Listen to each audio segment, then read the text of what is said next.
ये आप जो देख रहे हैं ये युवा है चंदन सिंह। इनका यहाँ नीम का थाना के राजपूत हॉस्टल में बहुत ही भव्य स्वागत सत्कार यहाँ किया जा रहा है। और अभी जानेंगे कि इन्होंने ऐसा क्या कुछ किया है कि यहाँ नीम का थाना के इस राजपूत छात्रावास में इनको मालाएं और साफा पहना करके इनका पूरा का पूरा जो है गला ढक दिया है। और क्या कुछ ऐसा किया है हम जानेंगे अभी इस युवा से। लग तो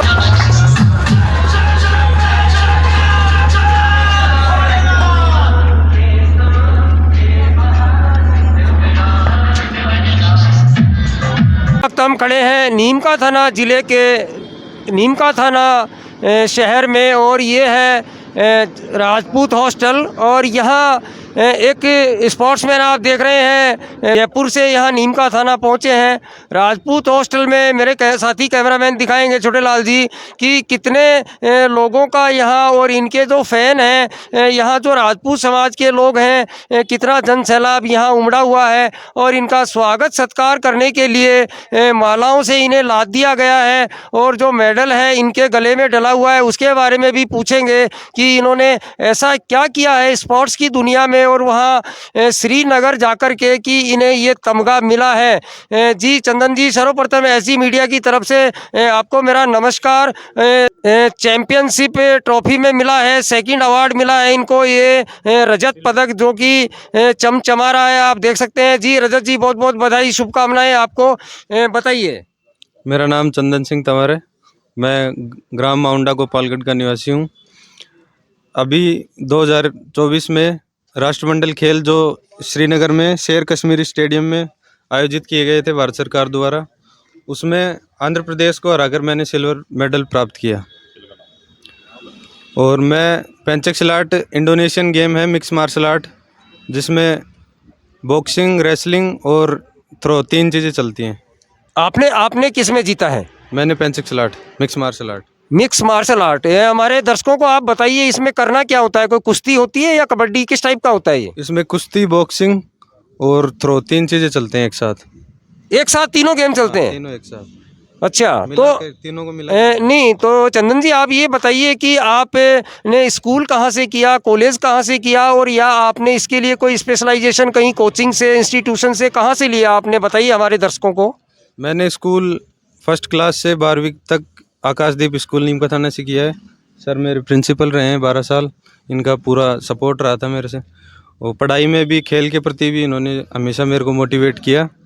और 12वीं के बाद मैं इस लाइन में आया और अपनी SMS स्टेडियम जयपुर से मैंने प्रैक्टिस की और टूर्नामेंट में भाग लिया।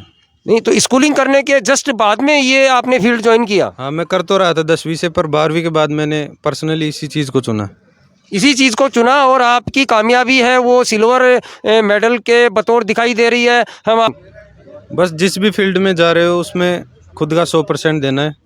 परिणाम की चिंता नहीं करनी कि नहीं हो रहा, कब होगा, मेरा क्यों नहीं हो रहा, ये नहीं सोचना, बस मेहनत करनी है, अपना 100% देना है, सब हो जाए, अच्छा होता है। नहीं, आप इस फील्ड को समझो, पहले इसकी रूपरेखा देखो, उसके बाद में इस फील्ड से जुड़े हुए टेक्निक सीखो, इसके बारे में नॉलेज लो, क्या फ़ाइट होती है, कितना क्या खेलना पड़ता है, कितना समय लगता है, उसके बाद में इस फील्ड में उतरना चाहिए सोच समझ के। अभी आप सुन रहे थे चंदन सिंह को। चंदन सिंह जी, उम्र क्या होगी आपकी? मेरी 21 साल उम्र है। अरे अभी तो 21 साल की उम्र है और 21 साल की उम्र में सिल्वर मेडल लिया है। भविष्य में अभी जल्दी हम शुभकामनाएं और प्रेषित करते हैं कि गोल्ड मेडल भी आए। आज यहाँ एक और शख्सियत खड़ी हैं जिन्हें हम काफ़ी दशकों से जानते हैं, हमारे मित्र भी हैं, जयराम सिंह जी, और जिन्होंने कारगिल युद्ध लड़ा था और उस युद्ध को लड़ने के बाद में उन्हें देश की सेना ने वीर चक्र से भी नवाजा था। और यहाँ अभी जो नीम का थाना के तौरावाटी के बच्चे हैं गेम के अंदर बहुत अच्छा कर रहे हैं। अभी कुछ दिन पहले अशोक जो गणेश्वर का है, उन्होंने 246 किलोमीटर के अंदर दौड़ करके और नेशनल रिकॉर्ड बनाया है। वो भी इस हॉस्टल का छात्र है और चंदन भी इस हॉस्टल से भी जुड़ा हुआ है। इनके पिताजी मेरे काफ़ी अच्छे मित्र भी हैं और रिश्तेदार भी हैं। और इस बच्चे की शुरू से ही ऐसी मानसिकता थी कि मैं गेम के अंदर अच्छा करूं। हॉस्टल में आता रहता है ये, और इसने अच्छी प्रैक्टिस की जयपुर में SMS स्टेडियम में, 2-3 बार ऐसे मौके भी आए जब इसका नंबर नहीं पड़ा। ये मेरे को मामा जी बोलता था मामा जी अभी ये हो गया और नंबर नहीं पड़ा। तो हम यही कहते थे बेटा तू मेहनत करता रहे इसके अंदर और ज़रूर तेरा एक न एक दिन तेरे को सफलता मिलेगी। अब की बार पहली बार इसका राजस्थान टीम में नंबर पड़ा और राजस्थान की तरफ से ये नेशनल वहाँ जो जम्मू कश्मीर में खेलने के लिए गया और पहले ही चांस के अंदर इनको सिल्वर मेडल भी मिला और भारतीय टीम के अंदर इनका चयन भी हुआ। अब आप देखेंगे कि अगले साल ये अंतर्राष्ट्रीय गेमों में खेलता हुआ दिखाई देगा और हमारी सबकी शुभकामनाएं इसके साथ में कि ये बड़ा प्लेयर बने। हमारे से जो भी बन पड़ेगा, जो भी हेल्प हो पाएगी, चाहे हमारे समाज की तरफ हो हमारे छात्रावास की तरफ से, हम सब की तरफ से, वो हम इसके पीछे खड़े हैं। मोटिवेशन में इसको सहयोग करने में कहीं कोई कमी नहीं छोड़ेंगे।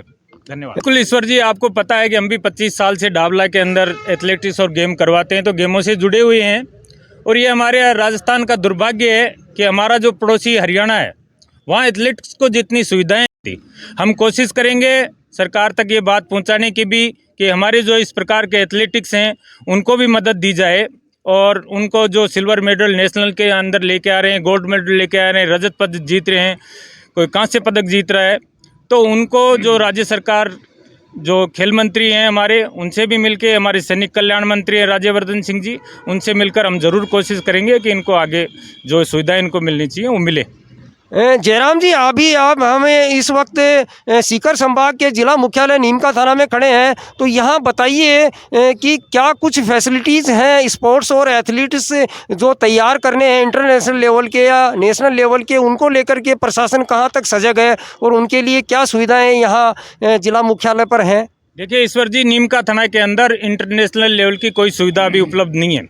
एक स्टेडियम जो अभी गजानन मोदी स्कूल के पीछे जो तैयार हो रहा है, उसको भी तैयार होने में अभी काफ़ी समय लगेगा और इस पे हम सब नीमका थाना वासियों को, चाहे वो यहाँ के राजनेता हों, चाहे समाज सेवी हों, चाहे यहाँ के अधिकारी हों, सबको ध्यान देने की ज़रूरत है। ज़रूर दौड़ने के लिए एक ट्रैक बना है यहाँ पर, अभी एक क्रिकेट का स्टेडियम भी अभी यहाँ बना है। बाकी यहाँ खेलों के ऊपर उतना ध्यान नहीं है नीमका थाना के अंदर और हम सबको कहीं ना कहीं मिलके इसके ऊपर ध्यान देना पड़ेगा और ये जो सुविधाएं हैं सरकार से मिलके उनका लाभ लेके और यहाँ सुविधाओं को डेवलपमेंट करना पड़ेगा। जी धन्यवाद जयराम जी, धन्यवाद। अभी एथलीट चंदन ने बताया कि उन्होंने 12वीं तक की शिक्षा इन गुरुजनों से प्राप्त की है, काफ़ी सम्मान करते हैं और अपना मोटिवेटर मानते हैं उनको। तो सर्वप्रथम मैं आपको मेरा नमस्कार सर, एसजी मीडिया की ओर से अपना परिचय दीजिए हमारे दर्शकों को, पाठकों को, और बताइए कि बच्चा आपके पास में 12 साल रहा है, आपने उसकी नींव तैयार की है और आज उसको आप एक कांच से हीरा तराश रहे हैं। इसके पीछे इसमें क्या खूबियाँ आपने देखी कि जो इसको तराशने के लिए आपने इसका सिलेक्शन किया अपने स्कूल में हज़ारों बच्चों के बीच में? नमस्ते, मेरा नाम विजेंद्र डांगी है। आकाशदीप स्कूल से मैं प्रधानाचार्य हूँ। बच्चा शुरू से ही बड़ा होनहार रहा है और इसने खूब मेहनत की है, पढ़ाई में भी खूब मेहनत की और स्पोर्ट्स में भी काफ़ी रुचि लेता रहा और आज इसने नेशनल के ऊपर सिल्वर मेडल जीत करके इस बात को प्रदर्शित भी कर दिया है कि मैं अच्छा खेल सकता हूँ। और शुरू से ही बड़ा होनहार रहा है विद्यार्थी और अच्छा रहा इसका। तो सर इस तरह के स्टूडेंट और भी रहे होंगे, कुछ बताएंगे इस तरह का आंकड़ा? हाँ, अभी नेशनल के अंदर एक बच्चे ने कांस्य पदक जीता है कुश्ती के अंदर, देव पहलवान नाम से, और बच्चे अच्छे तैयारी कर रहे हैं और बड़ी आगे जा रहे हैं, अच्छा स्कोप है इनका। तो सर इन सब चीज़ों के लिए आपने कोई विशेषज्ञ रखे हुए हैं या किस तरह से प्रिपरेशन करवाते हैं आप स्कूल लेवल पे? हाँ, कुछ विद्यालय स्तर पे भी तैयारी होती है, कुछ अखाड़े भी यूज हो रहे हैं और कुछ आसपास से भी मदद लेकर के और तैयारी होते हैं। अखाड़े बोले तो नीमका थाना के इर्द गिर्द में ऐसा कोई अखाड़ा है सर? हाँ, अभी गणेश्वर में गुरुजी अखाड़ा चलता है, उससे मेरा एक विद्यार्थी है जो बहुत अच्छी तैयारी कर रहा है और उनका बहुत अच्छा सपोर्ट भी है जी। और सपोर्टर से और जो सभी को बहुत बहुत धन्यवाद, आपको भी धन्यवाद कि आप यहाँ पे कवरेज कर रहे हैं सब। मैं अभी दौड़ के आया हूँ देश के लिए और अभी भी तैयारी चल रही है वर्ल्ड चैम्पियनशिप की, और मार्च में वर्ल्ड चैम्पियनशिप है जिसमें बहुत अच्छा करने वाला हूँ। और अभी रिजल्ट आपने देखा, 246 किलोमीटर अभी दौड़ के आया देश के लिए, उसमें भी मेरा अच्छा रिजल्ट रहा है। अभी आपने 246 किलोमीटर की दौड़ दौड़ी थी, मैराथन दौड़ जिसे कहते हैं, वो भी एक कौन से देश में अशोक जी? ग्रीस में थी। ग्रीस में थी, तो वहाँ का कैसा माहौल था अभी जब आपने दौड़ की? सर्दी थी, गर्मी थी, बारिश थी, क्या था? साहब वहाँ पे इंडिया से अलग टेम्परेचर है। रात में बहुत ज़्यादा ठंड और दिन में बहुत ज़्यादा गर्मी होती है। समुद्र के किनारे एक तरफ समुद्र है, फिर रोड है, रोड के जस्ट 2-4 फुट छोड़ के फिर पहाड़ है। तो जैसे हम माउंटेन पहाड़ पे चढ़ते हैं तो सर्दी बहुत ज़्यादा है, और समुद्र के पास आते हैं तो बहुत ज़्यादा गर्मी है। नहीं अशोक जी, आप उस चीज़ का फ़र्क पड़ा है, क्योंकि इंडिया का जो वातावरण है वो बिल्कुल अलग है वहाँ से। और दिन में बहुत ज़्यादा गर्मी होने की वजह से मेरे नाक से खून मतलब नक्सीर भी बही थी, 2-2.5 घंटे लगभग मेरे ख़राब हुए। उसकी वजह से कहीं ना कहीं पदक में चूक हुई है। तो है क्योंकि इंडियन गवर्नमेंट भी सपोर्ट इतना नहीं कर पा रही है जितना करना चाहिए। जो बाहर की गवर्नमेंटें हैं वो अपने खिलाड़ियों पे पूरा ध्यान देती हैं। हमारे पदक ओलंपिक में या किसी भी एशियाड में, किसी भी हम विश्व स्तर के गेम में देखते हैं तो वहाँ पे हमारे पदक नहीं आ पाते। इसका मुख्य कारण यही है कि गवर्नमेंट का ध्यान कहीं ना कहीं कम है। मतलब कुल मिलाकर के आप जितनी मेहनत करते हैं, अपना जी तोड़ पसीना बहाते हैं, तो सरकारों की जो योजनाएं हैं उनका लाभ आप तक नहीं पहुंच पाता है धरातल पर। बिल्कुल। अभी कारगिल के जो हीरो हैं जयराम जी, उन्होंने भी बताया कि जो मूलभूत सुविधाएं हैं जो इंटरनेशनल, नेशनल लेवल के, स्टेट लेवल तक यहाँ ग्रामीण क्षेत्रों से युवाओं को ले जा सकती हैं स्पोर्ट्स में और एथलीट में, लेकिन मूलभूत सुविधाओं का अभाव इस क्षेत्र में बना हुआ भी है। और हम तो 3000 मीटर के एथलेट के राष्ट्रीय स्तर के खिलाड़ी रहे अपने टाइम। ऑर्डिनरी कैप्टन से रिटायरमेंट है। मैं जय सिंह बघोट ग्राम पंचायत बघेगा से सरपंच हूँ और सरपंच संघ का अध्यक्ष हूँ। पिछला जो मेरा 15 साल का एक्सपीरियंस है वो मैं 28 साल तो आर्मी में नौकरी करके आया और अंतर्राष्ट्रीय खिलाड़ी रहा हूँ। मैं प्री ओलंपिक गेम भी मैंने पार्टिसिपेट किया है और आफ्टर रिटायरमेंट मैंने 3 साल हमारे छात्रावास में भी सेवाएं दी हैं। छात्रावास में जो बच्चे रहे उनमें 90% बच्चे जो है गवर्नमेंट जॉब लगे मेरे टाइम के। ये अशोक सिंह भी मेरे टाइम के ही हैं और लगभग 40 लोगों को मैंने नौकरी लगाई जिनको निःशुल्क ट्रेनिंग दी। मैंने किसी से पैसा नहीं लिया, इसी खेल ग्राउंड में सबको ट्रेनिंग देता था, निःशुल्क ट्रेनिंग। और जिसने भी मेरे से ट्रेनिंग ली वो एक भी बच्चा जो है फिजिकल के अंदर कहीं भी फेल नहीं हुआ। ग्राम पंचायत बघेगा का और सरपंच संघ का अध्यक्ष भी हूँ। मेरे गांव में युवा साथियों ने सबने बोला कि साहब यहाँ कोई खेल स्टेडियम नहीं है, तो मैंने भरसक प्रयत्न करके 2 खेल ग्राउंड जो है वो कटवाए, बघेगा में और बघोट में 2 खेल ग्राउंड बना दिए। गवर्नमेंट स्कूल थी 5 हमारे, उनकी ज़मीनें उनके नाम से नहीं थी, वो ज़मीनें कटवाई और 15 3 फेस ट्यूबवेल जो है बघेगा ग्राम पंचायत में बनवाई। जी आर्मी वाला डिसिप्लिन तो यहाँ नहीं चलता, क्योंकि आप डिसिप्लिन में आर्मी वाले में रहोगे तो काम नहीं होगा, क्योंकि यहाँ के जो सिस्टम है वो अलग हैं और जब तक आदमी सिस्टम को फॉलो नहीं करता काम करा ही नहीं पाएगा। तो यहाँ जो लोकल बॉडी और लोकल गवर्नमेंट के जो सिस्टम है उसके अकॉर्डिंग ही काम करना पड़ता है, तो ही आप सक्सेस होंगे। सर हम नीमका थाना अभी ज़िला बन गया, पहले तहसील हेडक्वार्टर था, लेकिन स्पोर्ट्स के नाम पे यहाँ बिल्कुल मैं कहूँ तो कुछ भी नहीं है। न कोई सुविधाएं हैं, न कोई ग्राउंड है, किसी प्रकार की कोई सुविधा ही नहीं है। और दी जाए प्रॉपर ग्राउंड मिले तो बहुत अच्छा नेशनल और अंतर्राष्ट्रीय स्तर पे ये कर सकते हैं। सर इन सुविधाओं के पीछे आप लोगों ने प्रयास नहीं किया, या फिर राजनीतिक तौर पे कोई अड़चन है, या प्रशासनिक स्तर पे कुछ नहीं हो पा रहा है? आप इसको लेकर के क्या कहेंगे?